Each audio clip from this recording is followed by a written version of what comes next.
Can the call of Ganga be explained? I heard the waters at the beginning of the satsang video, and it drew me here, despite a major illness. Ah, how beautiful. So our wonderfully dedicated Seva team takes these videos and cuts them question by question. So typically during our time together, we get through 3 questions, sometimes 4 questions approximately. But what they do is they cut each question and they put in a very sweet little few second image at the beginning of Mother Ganga flowing. And it's a very, very sweet package they put together. And then they upload it on websites, on YouTube and Facebook and whatnot. So what the question is referring to is that in the beginning of that satsang video, the edited, packaged version of it, it has the sound of Mother Ganga flowing in the beginning. The first image is the image of the flowing waters. And so the questioner says, I came here, I was drawn here, even despite physical illness, from simply hearing the sound of Ganga play for those few seconds in the beginning of that montage, at the beginning of the satsang video. So how is that call explained? Well, divine magic is divine magic. And the dilemma when we try to start explaining is the tools that feel to us as acceptable tools of explanation are tools of this physical realm. They're the tools of science. They're the tools of our senses. But none of the beautiful magic that takes place in our life, none of the miracles that take place in our life, can be explained by a law of physics or by a law of, what it weighs or how tall it is. If we had natural laws to explain it, it wouldn't feel like a miracle. It wouldn't feel like magic. And for me, what this really is a very, very clear indication that there are natural laws that we're just not aware of. It's not that it's unknowable, unnameable, inconceivable, inscrutable magic. It's just that it doesn't fit in to our scientific, systematic explanations, which to me means those explanations are very shallow. For example, take something as simple, as common, as universal as being in love. Okay? Can anybody explain that scientifically? How exactly does that happen? Like where exactly in your body does love happen? What makes you fall in love? I mean, some of you, if we go around and tell stories of being in love, somebody's going to have a story of saw you across a crowded room, fell in love. Somebody's going to have the story of knew you for 25 years and didn't realize I was in love. Somebody's going to have a different story. Somebody's going to have the fell in love with you, then got married. Somebody will have the married and then fell in love or learned to love story. As many people as we have in this room, we're going to have different stories of love. But they're all valid, they're all real. Nobody would so much as insinuate that love is a figment of your imagination, that it's not hard science.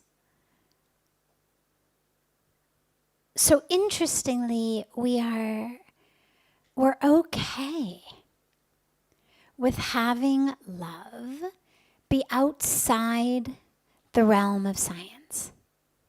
But it seems to be pretty much the only thing that consistently and universally we're prepared to make that exception for. Because the minute that you start talking about God or spirituality or grace, the question comes up, well, how do I know? Prove it. Like, what does it look like? How much does it weigh? How do I see it? How do I know? Which interestingly are questions that we're prepared to let go with love. Doesn't look like anything. Takes the form of whoever happens to be doing the loving. Love looks one way in me, a different way in you, a different way in you. It's like saying, what does electricity look like? Well, it looks like whatever the tool it's coming through is. It looks like light here, looks like, or feels like air from the fans, sound from the microphone. There is no answer of what electricity looks like. If we put a green filter over that spotlight, the light would be green. Well, has the electricity changed its form? Of course not. We've just put a green piece of cellophane on top of the lamp. But what the electricity looks like has changed color. And I mention all of this simply to start to create some wiggle room in our concept of how we know something's real and how far beyond the realm of what can be known with our five senses or can be weighed or measured, we're prepared to go.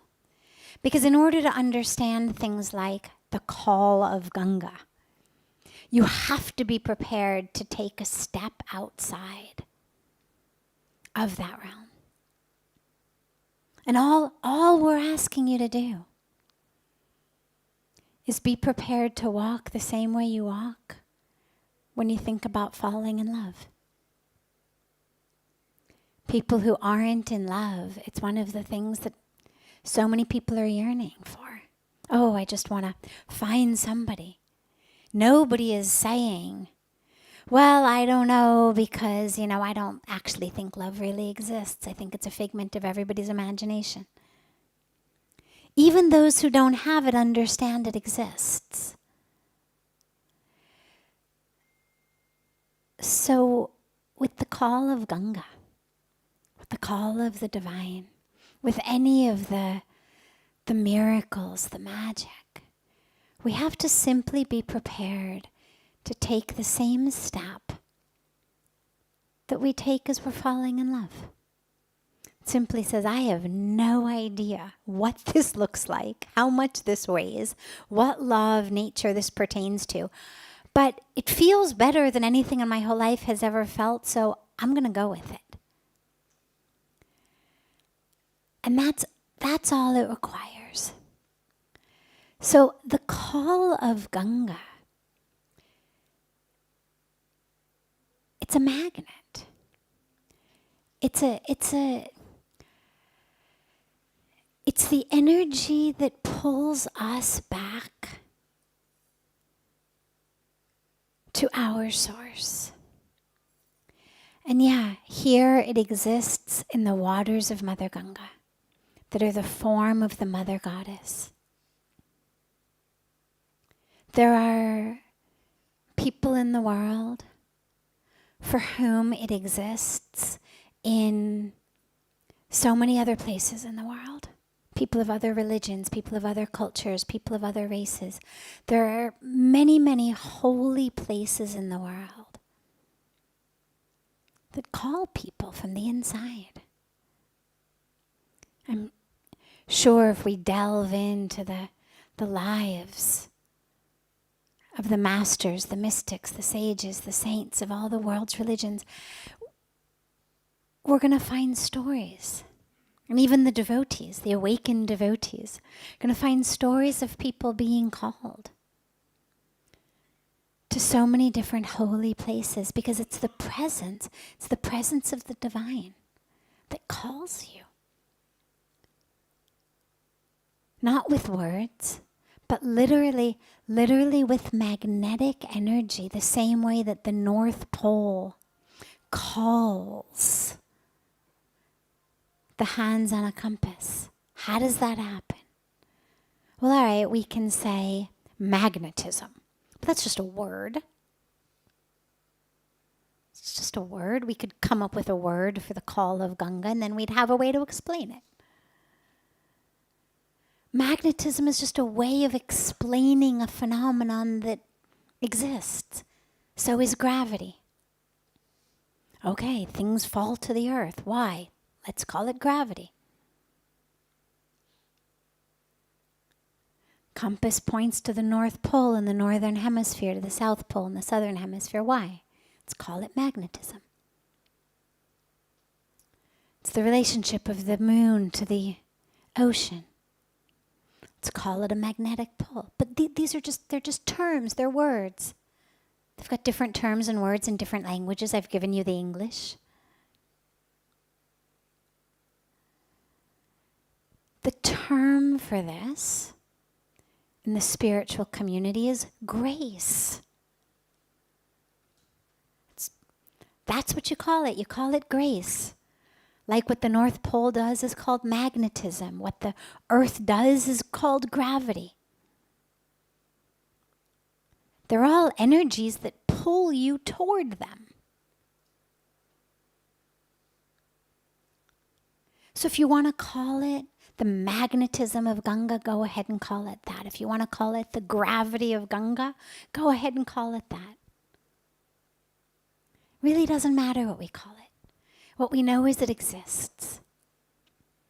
The North Pole was doing its magnetic thing long before anybody ever built the first compass or understood how it worked.